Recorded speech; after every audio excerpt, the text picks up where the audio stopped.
Tarsila do Amaral. Hoje vamos falar um pouco sobre a trajetória da Tarsila do Amaral, mas antes disso, vamos contar um pouco sobre a história do modernismo e a Semana da Arte Moderna, e o que isso tem a ver com a artista. Com o final da Primeira Guerra Mundial, a Europa foi atingida por uma intensa crise socioeconômica.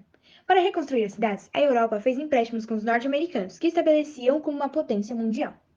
Os Estados Unidos estavam no auge do consumo e produção. O American Way of Life propõe que os cidadãos consumam mais e tenham a imagem de pessoas perfeitas, sempre felizes e cheias de bens materiais. Por causa desse modelo, movimentos artísticos surgiram como perguntas sobre os valores impostos para os cidadãos, como o trabalho frenético. Para os artistas, a arte deveria se desvincular dos padrões elitistas dos museus e estimular a criatividade e inovação. Isso não influenciou apenas a Europa e a América do Norte, mas também outros países, como o Brasil, que estava num contexto social marcado pela urbanização e disseminação de ideias socialistas. Então, os modernistas brasileiros estimularam a criação de uma arte sem vínculo do resto do mundo, mas sim uma arte verdadeiramente nacional. A Semana da Arte Moderna serviu como vitrine para a exposição de um novo ideal artístico. Aos poucos, o modernismo foi ganhando força e sendo implantado na sociedade brasileira. Apesar de apresentar tendências distintas, os artistas tinham em comum o desejo de valorizar a identidade nacional. Ela esteve composta por artistas, escritores, músicos e pintores que buscavam inovações. O intuito era criar uma maneira de romper com os parâmetros que vigoram nas artes em geral. A crítica ao movimento foi severa. As pessoas ficaram desconfortáveis com tais apresentações e não conseguiram compreender a nova proposta de arte. Os artistas envolvidos chegaram a ser comparados aos doentes mentais e loucos. O modernismo brasileiro foi inaugurado com a Semana da Arte Moderna em 1922. Neste evento, artistas de diversas áreas da arte, como pintura, arquitetura, literatura, escultura, dança e música, apresentaram novas tendências inspiradas nos movimentos de vanguarda que estavam em curso na Europa. A principal característica deste movimento foi a queda racial, com a arte acadêmica e com os valores tradicionais, não só na arte, mas também na sociedade brasileira. Mas e a Tarsila do Amaral? Já vamos falar dela. Agora que já sabemos o contexto histórico, iremos falar qual é a relação entre a Tarsila e a SAM, Semana da Arte Moderna.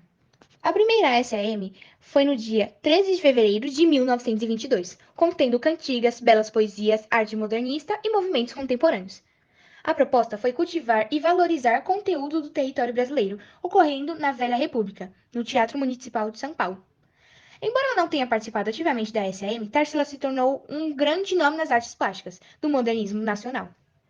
Estudou na Academia Julian, em Paris. A pintora estava na França quando ocorreu o evento. Ela foi idealizada pelo Grupo dos Cinco, pelas pintoras Anita Malfatti, Tarsila do Amaral e pelos escritores Menotti del Pitta, Oswald de Andrade e Mário de Andrade. Agora vamos contar um pouco de sua história. Finalmente! Tarsila do Amaral nasceu na fazenda de São Bernardo, município de Capivari, interior de São Paulo, no dia 1 de setembro de 1888. Era filha de José Stanislau do Amaral Filho e Lídia Dias de Aguiar do Amaral, rica e tradicional família de São Paulo. Ela estudou em São Paulo em uma das escolas de freira no Colégio Sion.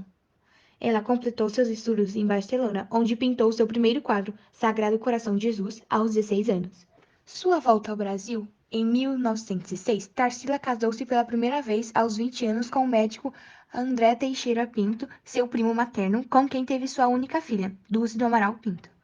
Em 1906, a pintora começou a estudar no ateliê de William Zagse, o escultor sueco radicado em São Paulo. Com ele, aprendeu a fazer modelagem em barro.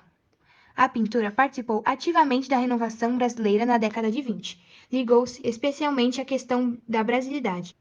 Por fim, vamos contar um pouco sobre a obra mais famosa dela. Se eu não me engano, se chama Abaporu, certo? Isso mesmo.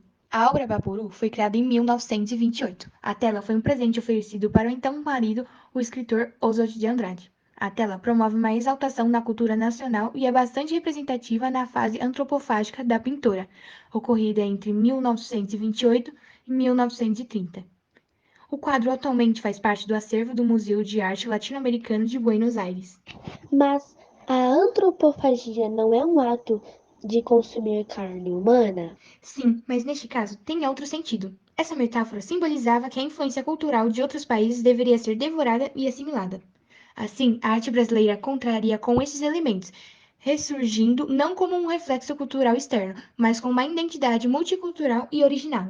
Então, ela quis mostrar em sua obra a identidade brasileira representando uma fusão entre elementos da cultura brasileira e da arte europeia, simbolizando a miscigenação racial e cultural do Brasil, na busca por uma expressão artística. Dessa forma, ela trouxe inovação para todos os setores, como econômico e político, trazendo liberdade de expressão junto com a questão racial em suas obras.